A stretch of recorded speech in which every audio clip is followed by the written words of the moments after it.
Name Megan Meir, age 13. Reason for death. Lori Drew and her daughter created fake profile in MySpace as Josh and became friends with a 13-year-old girl Megan Meir, who is a school friend of Drew's daughter.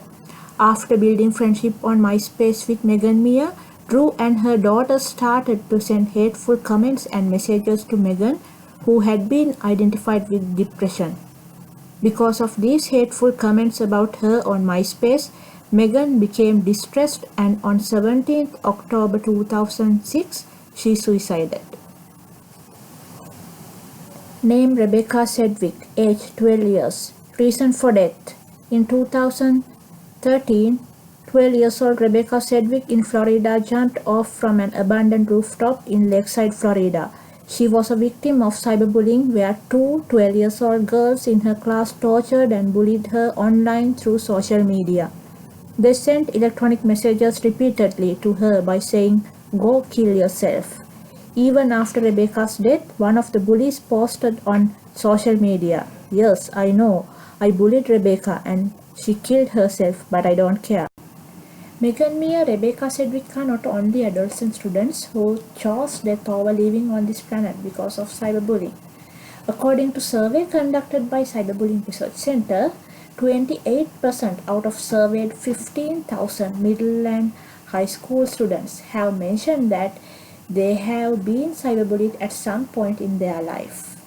Not only that, about 16% of those who were surveyed admitted that they had cyberbullied others at some point in their lifetime. That's why I am here to give you an insight about this crucial problem, cyberbullying. I am Nipuni Pereira, a graduate student in Montclair State University, Computer Science Department. Cyberbullying can be defined as repetitively harassing, mistreating, and making fun of a person by using electronic devices like phones, tablets, computers, and also communication tools such as social media, text messages, chats, and websites. Some of the examples of cyberbullying is pretend like a person and behaving and distracting his or her personality, also sending or forwarding mean text messages to hurt a person psychologically is also cyberbullying. Not only that, posting videos or photos and other electronic content belong to a person without his or her consent and spreading rumors and lies about a person online is also cyberbullying. When compared with traditional bullying, cyberbullying could happen 20 hours per day, 7 days per week, both day and night. In traditional bullying, victim is bullied in a certain location and he is safe when he going back to his home. But cyberspace is boundless and victim cannot get rid of the situation easily. In cyberspace, bully has broader audience than traditional bullying situation. Therefore, hurtful messages, images of the victim could be spread all over the world within few minutes. And those hurtful messages are permanent, unerasable from the cyberspace. In addition to that, due to the ability of anonymity on cyberspace, bully is not afraid to express his feelings and he could behave more aggressively than offline. Cyberbullying has negative impact on both bully and victim.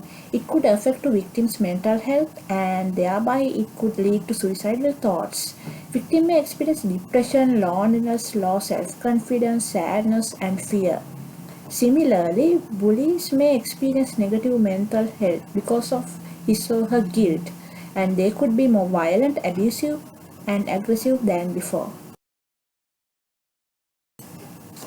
After high-profile suicide incidents of youths resulted by cyberbullying like Megan Meir, Amanda Todd, and Rebecca Sedgwick, both state and federal lawmakers started to create laws to address cyberbullying issues.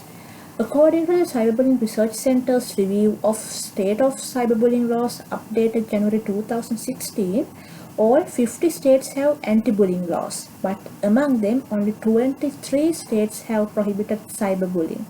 And the most important thing is there are no any federal anti-cyberbullying laws which directly address cyberbullying issues.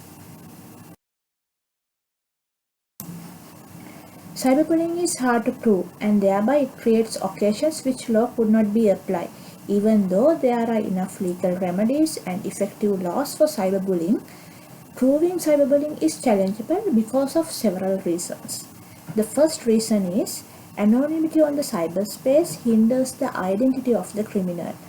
Secondly, evidence in the cyberspace is erasable and hard to trace within the cyberspace. Third, determining jurisdiction is challenging in a cyberbullying case because cyberspace is boundless. Fourth, cyberbullying laws could be challenged by the First Amendment of free speech. Last, most of the bullies are youngsters or underage, but these youngsters or the underage people could not be punished under the law. Only legal remedies cannot stop cyberbullying. Courts, legislators, parents, schools should work collectively to address these cyberbullying issues. Because even though laws are effective and there are enough legal remedies, technology advancement on cyberspace cannot be controlled by law. Because technology changes rapidly and laws do not. If you think this video helped you to get an insight about cyberbullying, press share button and say no to cyberbullying and spread the word. Thank you.